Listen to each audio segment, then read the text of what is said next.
não ficou bom. Doutor, em relação ao procedimento, né, que está sendo feito hoje aqui, né, no cartório, né, que os colaboradores eles estão fazendo, né, esse procedimento do lacre e tudo, como que funciona isso? Como que as urnas são abastecidas? Sim, inicialmente é feita a carga de cada urna, que é a alimentação da urna com o nome dos eleitores habilitados a votar em cada sessão e o nome dos candidatos à presidência da República. Posteriormente é feita a vedação com os lacres, para garantir que a urna é inviolável. Hoje estamos fazendo a cerimônia de carga e lacre para as urnas que serão utilizadas no domingo, dia 30, para o segundo turno das eleições aqui na 27ª Zona Eleitoral. Durante essa cerimônia, a inclusão dos eleitores e dos candidatos à presidência da República que disputam o segundo turno das eleições. E, doutor, no primeiro turno, uma grande reclamação foi em relação à questão da biometria, né, com filas e tudo mais. Para esse segundo turno, como que estão se planejando? Sim, a questão da biometria está mantida para o segundo turno, até um pedido da Justiça Eleitoral para que os eleitores tenham paciência, que todos aqueles eleitores que fizeram cadastramento biométrico ou aqueles eleitores que tenham feito autorização cadastral, por exemplo, na emissão de um documento em que há a exigência de cadastramento biométrico, vai ser exigido a biometria.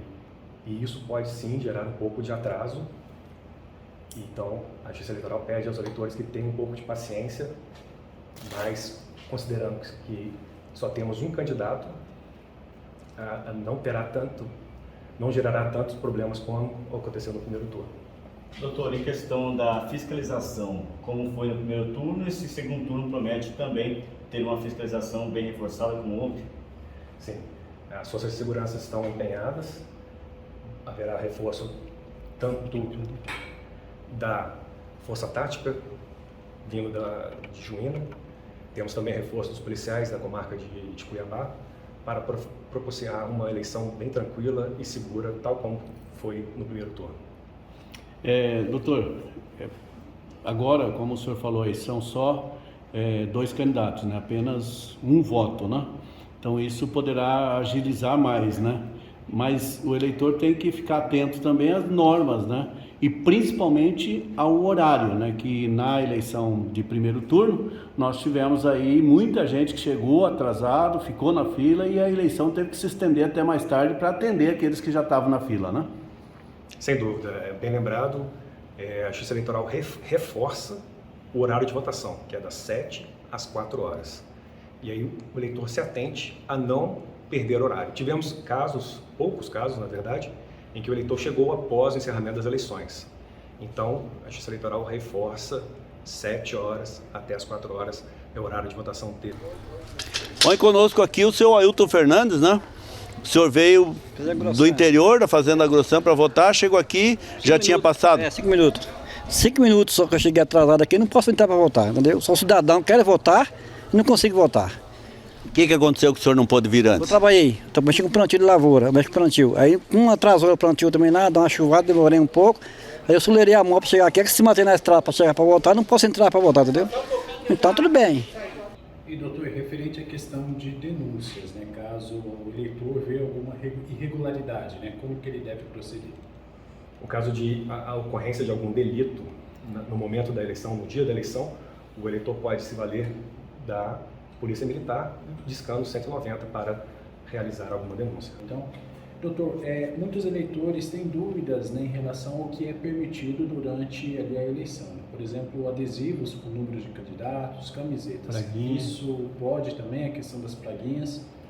Sim, o eleitor ele tem o direito durante o dia das eleições, no momento que for realizar o seu voto, portar adesivos, camisas, sempre sendo uma manifestação individual e silenciosa, né?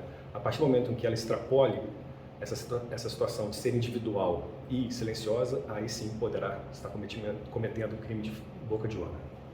Uma pergunta que o pessoal tem feito muito nesse período pós primeiro turno é se quem não votou no primeiro turno pode votar no segundo. Como é que é essa questão, doutor?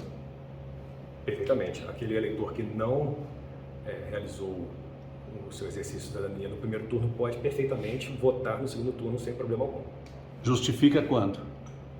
Tem que justificar, né? Justificar, sim, vai fazer a justificativa após o encerramento do segundo turno junto à Justiça Eleitoral. Acho que ficou bom, né? Na cerimônia de carga e lacre é feita a alimentação de cada urna com o número, o nome dos eleitores e o nome dos candidatos ao segundo turno.